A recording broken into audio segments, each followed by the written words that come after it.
Selanjutnya saya jemput yang berhormat Bukit Gelugor.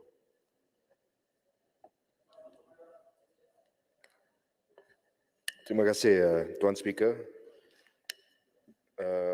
kerana memberi saya peluang untuk berbahas pindaan ini yang amat penting berkenaan dengan undang-undang anti lompat yang telah pun menjadi satu isu yang amat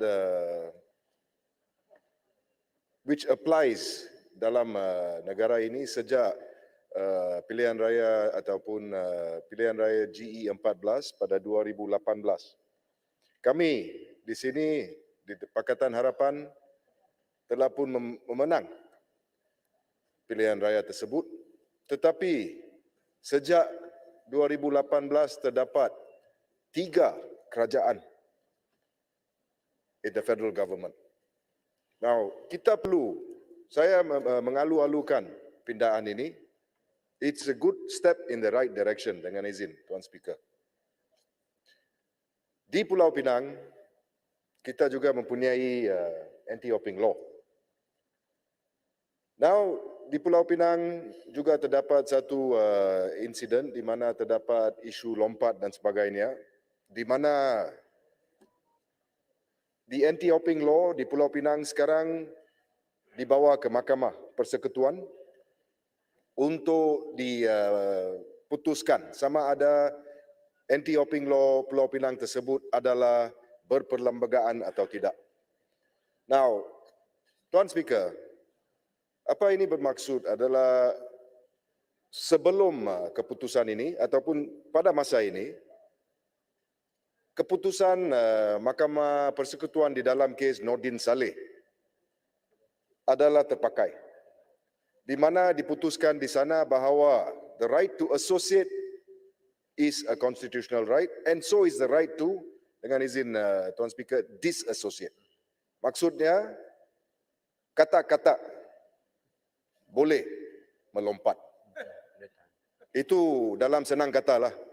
Tak perlu kita baca Federal Court judgment dan sebagainya. It just means that frogs are allowed to jump. Sana ada banyak kata. Saya boleh tengok, I think at least, satu sana. Satu sana. Ada tak lagi? Speaker jangan tunjuk tangan. Tak payahlah tunjuk-tunjuk. Berapa kata sini? Kata berdiri.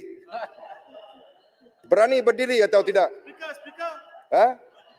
Berdiri, stand. You know you're a frog. Stand. YB, kau kata melompat bukan berdiri. Oh, lompat. Dia akan lompat sini. Kita lompat sana. No, but that's the Nanti reality. speaker marah. That is the reality. Itu hakikatnya, Tuan Speaker. Hakikatnya adalah kerajaan boleh tumbang akibat kata. Jadi kita berharap bahawa keputusan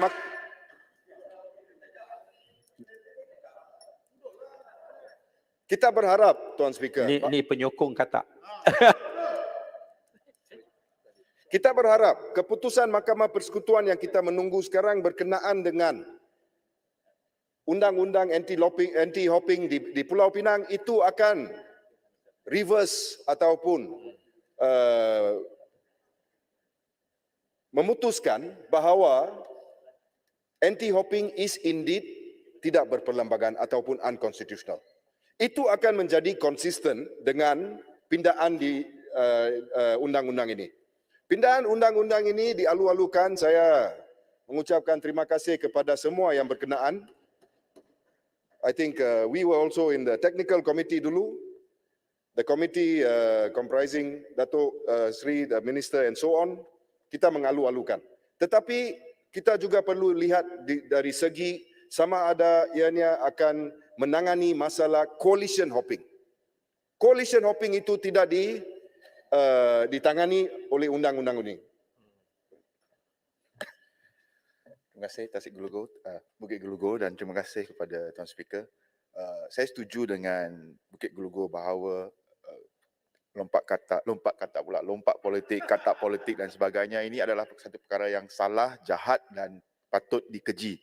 Dan memang kita adakan pindahan perlembagaan begini dan juga mungkin lepas ini keputusan mahkamah akan mencerminkan kehendak parlimen, iaitu will of parlimen. Tetapi setujukah Bukit Gelugor bahawa selain daripada undang-undang yang kita buat di parlimen, selain daripada keputusan mahkamah, satu perkara yang amat penting dalam isu lompat katak politik ini ialah scheme of things, rasuah. Itu satu. Keduanya, juga ada berlaku isu lompat katak ini dan sebagainya kerana insentif menjadi kerajaan terlalu besar. Hak dan kuasa kerajaan terlalu besar. Jadi saya harap mungkin selepas ini bagi mencerminkan kehendak parlimen bahawa kita menolak katak politik, kita harus meratakan hak sama ada ahli parlimen pembangkang ataupun ahli parlimen di sebelah kerajaan. Contohnya, ya, ada katak-katak politik memang alasan jahat yang tidak patut diterima. Ini memang justifikasi mereka, tetapi ada juga katak-katak politik kata konon nak melompat mendapatkan peruntukan. Jadi kita di sini harus selepas ini menginstitusikan, ya, hak-hak ahli parlimen. Contohnya mendapatkan peruntukan yang sama rata, tak kiralah di sebelah kerajaan ataupun pembangkang. Menginstitusikan contohnya ahli parlimen pembangkang sebagai pengurusi PAC seperti sekarang. Ya, kita jangan kata bergantung kepada siapa jadi Perdana Menteri. Kalau PAC jadi Perdana Menteri, memang kita akan bagi ahli pembangkang jadi pengurusi PAC. Tapi kita institusikannya supaya tak kira siapa jadi kerajaan sekalipun, kita dapat memastikan bahawa ada persamaan dari segi hak sebagai ahli parlimen. Ya, semangat MOU ini memang patut kita kembangkan, kita patut institusikan. Jangan seperti Pago dulu, dah sampai nyawa-nyawa apa orang kata macam nyawa-nyawa ikan, dah hampir mati katak baru nak minta nyawa buat MOU. Kita buat macam sekarang saya nampak amat bagus. Pindahan undang-undang ini juga dilaksanakan dengan baik. Ada konsultasi bersama dengan pembangkang, ada proses yang begitu baik dan teliti. Jadi saya rasa semua ini patut diinstitusikan. Bukan saja kita buat undang-undang melarang melompat parti, tetapi kita harus lawan rasuah, kita harus meratakan ataupun menyamaratakan hak ahli parlimen tak kira pembangkang ataupun kerajaan. Bukit Gelugor. Terima kasih, Diam Tajam. Okey, Sila. Ledang. Ya. Terima kasih. Tadi disebutkan oleh rakan saya daripada Bukit Mertajam tentang rasuah juga. Saya ingat ada disebutkan oleh Yang Berhormat Ketua Pembangkang, ada 40 negara yang turut mengamalkan penetapan undang-undang anti lompat parti ini. Dan jika kita rujuk silangkan dengan indeks persepsi rasuah, lebih ataupun hampir 80% daripada 40 buah negara ini menduduki tempat yang tercorot dalam indeks persepsi rasuah. Jadi kalau kita lihat ini, kita nak pindah undang-undang ini, kita nak buat pindaan tentang lompat parti, setujukah Bukit Gelugor bahawa kita mesti pastikan kita bantras rasuah yang menjadi perosak kepada negara, yang menjadi perosak kepada sistem demokrasi negara ini? Kita kena bantras, terutamanya kerja-kerja oleh SPRM untuk memastikan tidak ada lagi mereka yang rasuah politik, yang rasuah sogok, ugut dan sebagainya. Setujukah Bukit Gelugor? Terima kasih. Bila Bukit Gelugor ada seminit, Pak Ya, Musa. terima kasih. Ya, saya Teruskan. setuju dengan kedua-dua Bukit Mertajam dan juga Ledang. Memang rasuah itu merupakan puncak the problem yang kita menghadapi. In fact, Pago dulu sebagai Perdana Menteri telah pun ada, saya ingat, siaran di mana dia mengatakan dia akan bagi position ataupun lantikan kepada mereka, kepada beberapa ahli yang ingin scheme of things join him. Tapi Tuan Speaker, apa yang ingin saya katakan di sini adalah berkenaan dengan coalition hopping. Itu merupakan masalah utama sekarang. Sheraton Move itu telah pun berpunca daripada coalition hopping, di mana satu parti, keseluruhan parti telah pun melompat ke satu coalition yang lain, yang telah pun mengakibat kejatuhan Pakatan Harapan pada masa itu. Bagaimanakah kami dapat mengelakkan perkara ini? Saya faham bahawa the right to disassociate juga merupakan fundamental right. Tetapi mungkin kita boleh mengambil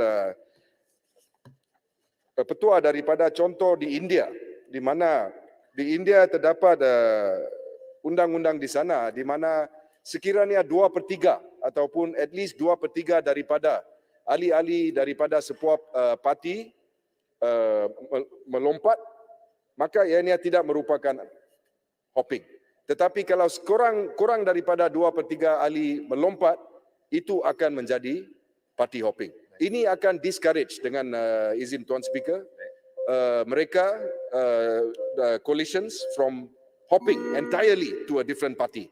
Ini mungkin satu perkara yang boleh diambil kira oleh pihak kementerian dan saya berharap saya seperti yang saya katakan tadi, we have this is a step in the right direction, but undang-undang ini perlu di